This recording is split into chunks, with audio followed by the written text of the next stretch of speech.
Sonnet 29, I Think of Thee, by Elizabeth Barret Browning.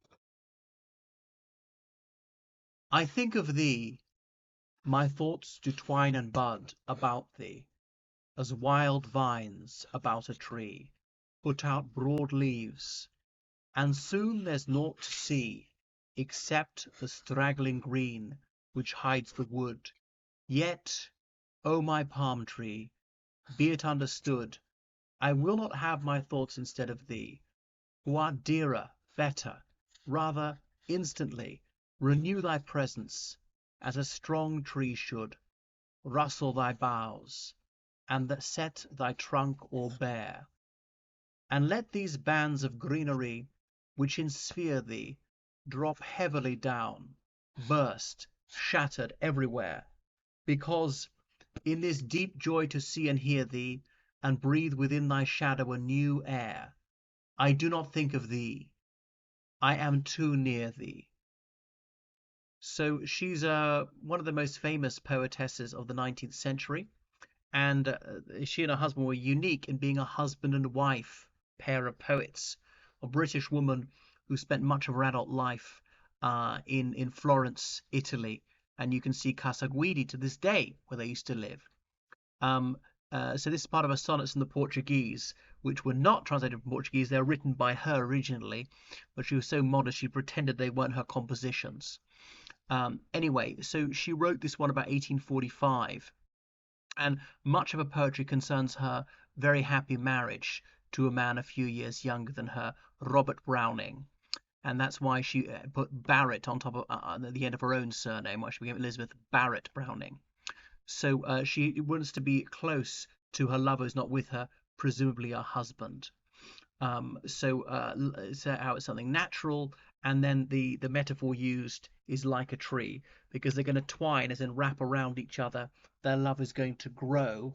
It's ever greener. It's always young. It never fades or dies, unlike leaves, like wild vines. She's towards the end of the Romantic movement, where they really liked similes, comparing themselves to the natural world. Okay, where there's naught to see, naught being nothing, except the straggling green that hides the wood. So the leaves are there, you can't see the wood. As in, is she saying because her husband is so adorable to her, she doesn't even think about other men?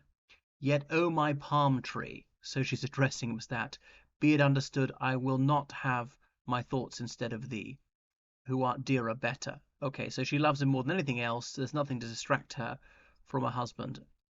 Or rather, instantly renew thy presence. She wishes he was back with her right now, as a strong tree should. Okay, well, any man would like to be compared to something which is strong. And in post-Freudian times, we can perhaps detect what she might be alluding to, with something which is cylindrical in shape. Rustle thy boughs, as though trees can do this at will. Boughs like their branches. You know the A Christmas Carol, deck the halls with boughs of holly, or boughs as some people pronounce it, Bough, as in branches, and set thy trunk all bare. Notice the meter to it, like I think of thee, my thoughts do twine and bud about thee as wild vines about a tree. Methinks is iambic pentameter. The trunk all bare, and again that might be double entendre, referring to his chest, undressed. And let these bands of greenery which ensphere thee, ensphere being like surround, spherical, spheres like a globe shape, drop heavily down. Is that his clothes? Burst, shattered everywhere, because in this deep joy to see and hear thee, and breathe within thy shadow a new air. So she's delighted to clap eyes on him and to hear his voice, and just to be so close to him, always within his shadow. I do not think of thee, I am too near thee. When he's physically present, she doesn't even need to think about him. So it's about the fantasy of him and the reality of him, and her craving to be physically with him, and so on. So you'd use lots of quotations, how she loves him, she feels a certain vulnerability, she can never be satisfied till he's with him. There's a lushness to it. You see how passionate she is.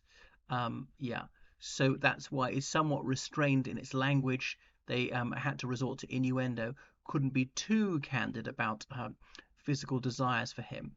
pay attention to the apostrophes, is using consonants, repetition of consonant sounds, and assonance, repetition of vowel sounds, and so forth. Okay, so it's very well crafted. Right. Thank you for listening.